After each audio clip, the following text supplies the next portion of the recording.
Assalamualaikum warahmatullahi wabarakatuh. Perkenalkan, nama saya Inasya Natania Lim. Saya dari Prodi Hubungan Masyarakat, Fakultas Ilmu Komunikasi dengan NIM 202105021117. Di sini saya akan menerangkan presentasi keterampilan membaca. Jadi, keterampilan membaca sendiri menurut Tarigan adalah yang menjelaskan bahwa membaca merupakan suatu proses yang dilakukan dan dipergunakan oleh pembaca untuk memperoleh suatu pesan atau informasi yang hendak disampaikan oleh penulis melalui media kata-kata atau bahasa tulis. Fungsi membaca di sini ada fungsi intelektual, fungsi pemacu kreativitas, fungsi praktis kegiatan, fungsi religius, fungsi informatif, fungsi rekreatif, fungsi sosial, fungsi pembunuh sepi. Terus juga ada tujuan keterampilan membaca. Tujuan keterampilan membaca ini ada untuk memperoleh informasi, untuk memperoleh berbagai petunjuk, untuk berakting dalam sebuah drama, untuk berhubungan dengan teman-teman melalui surat menyurat, terus juga untuk mengetahui kapan dan di mana sesuatu akan terjadi, dan yang terakhir untuk memperoleh kesenangan atau hiburan. Manfaat membaca sendiri adalah melatih kemampuan berpikir, meningkatkan pemahaman, menambah wawasan ilmu pengetahuan, mengasah kemampuan menulis, mendukung kemampuan berbicara di depan umum, meningkatkan konsentrasi, serta menjauhkan risiko penyakit Alzheimer, dan yang terakhir sarana refleksi dari pengembangan diri. Jenis-jenis membaca di sini ada jenis-jenis membaca nyaring, yaitu dengan bersuara.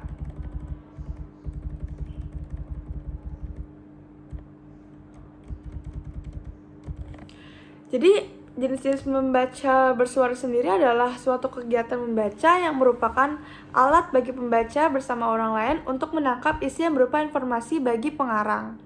Membaca nyaring pada hakikatnya adalah proses melisankan sebuah tulisan dengan memperhatikan suara, intonasi, dan tekanan secara tepat yang diikuti oleh pemahaman makna bacaan oleh pembaca. Gitu. Terus juga beberapa aspek dalam membaca menyaring, yaitu sebagai satu, membaca dengan pikiran dan perasaan pengarang, memerlukan keterampilan menafsirkan lambang-lambang grafis, memerlukan kecepatan dengan pandangan mata, memerlukan keterampilan membaca terutama mengelompokkan kata secara tepat, dan terakhir memerlukan pemahaman secara tepat. Membaca ekstensif merupakan proses membaca yang dilakukan dengan secara luas, dalam arti bahan dan waktu digunakan secara cepat dan singkat. Begitu. Tujuan membaca ekstensif itu apa sih? Yaitu sekedar memahami isi penting dari bahan bacaan dengan waktu yang singkat dan cepat. Begitu. Lanjut, ada membaca intensif. Di sini membaca intensif merupakan kegiatan membaca bacaan secara teliti dan seksama dengan tujuan memahami secara rinci. Dan 3 jenis keterampilan membaca pemahaman yaitu membaca literal. Membaca literal yaitu adalah kemampuan membaca untuk mengenal dan menangkap isi bacaan secara tersurat. Terus juga ada membaca kritis. Membaca kritis itu adalah kemampuan membaca untuk mengolah bahan bacaan secara kritis, menemukan keseluruhan makna bahan bacaan, baik makna tersurat maupun tersirat. Terus ada membaca kreatif. Membaca kreatif merupakan tingkatan tertinggi dari kemampuan membaca yang tidak hanya menangkap makna tersurat, makna antar baris, dan makna di balik baris, tetapi mampu secara kreatif menerapkan hasil membacanya untuk kepentingan sehari-hari. Ada faktor-faktor yang mempengaruhi kemampuan membaca. Nah, faktor-faktornya nih, salah satunya adalah faktor fisiologis. Faktor fisiologis ini mencakup kesehatan fisik, pertimbangan neurologis, jenis kelamin. Jadi, kelelahan juga kondisi yang tidak menguntungkan bagi seseorang untuk kemampuan membacanya atau untuk melatih membaca gitu. Terus di sini juga ada faktor intelijensi. Faktor intelijensi ini didefinisikan oleh Haynes sebagai suatu kegiatan berpikir yang terdiri dari pemahaman yang esensial tentang situasi yang diberikan dan meresponnya secara cepat. Begitu. Terus di sini juga ada faktor lingkungan.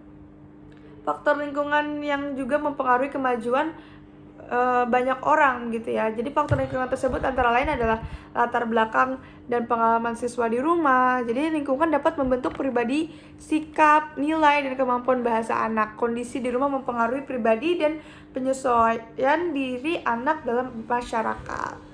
Anak yang tinggal di rumah tangga yang harmonis, rumah yang penuh dengan cinta, kasih, orang tua yang memahami anak-anaknya, tidak akan menemukan kendala yang berarti dalam membaca gitu. Terus sosial ekonomi keluarga siswa. Jadi faktor sosial ekonomi, orang tua dan lingkungan tetangga merupakan faktor yang membentuk lingkungan rumah siswa semakin tinggi status ekonomi siswa gitu. Semakin tinggi kemampuan verbal siswa, contohnya bahasa yang baik dari orang dewasa serta orang tua yang berbicara dan mendorong anak-anak mereka berbicara, maka akan mendukung perkembangan bahasa dan intelijensi anak. Begitu pula dengan kemampuan membaca anak. Anak-anak berasal dari rumah yang memberikan banyak kesempatan membaca. Seperti itu.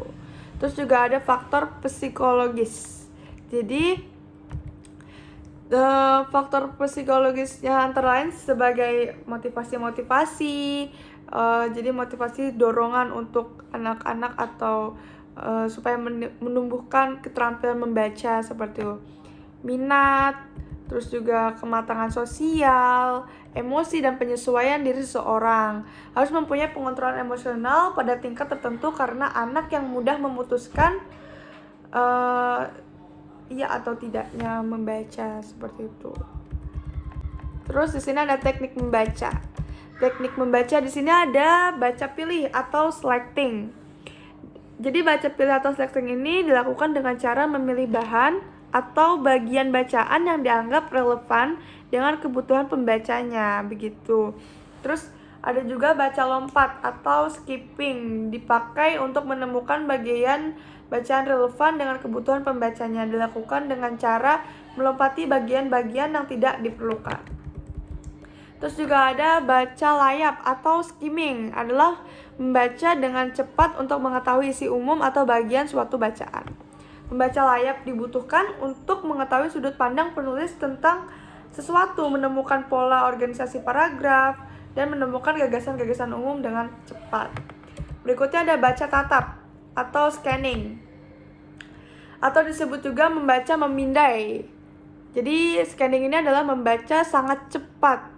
Ketika seseorang membaca memindai, dia akan melampaui banyak kata. Membaca memindai penting untuk meningkatkan kemampuan membaca. Teknik membaca ini berguna untuk mencari beberapa informasi secepat mungkin. Biasanya kita membaca kata per kata dari setiap kalimat yang dibacanya. Dengan berlatih teknik membaca memindai, seseorang bisa belajar membaca untuk memahami teks dengan cara yang lebih cepat. Semoga video ini dapat bermanfaat untuk kita semua, dan semoga dapat meningkatkan efektivitas membaca kita lebih bagus lagi. Sekian video ini dari saya. Wassalamualaikum warahmatullahi wabarakatuh.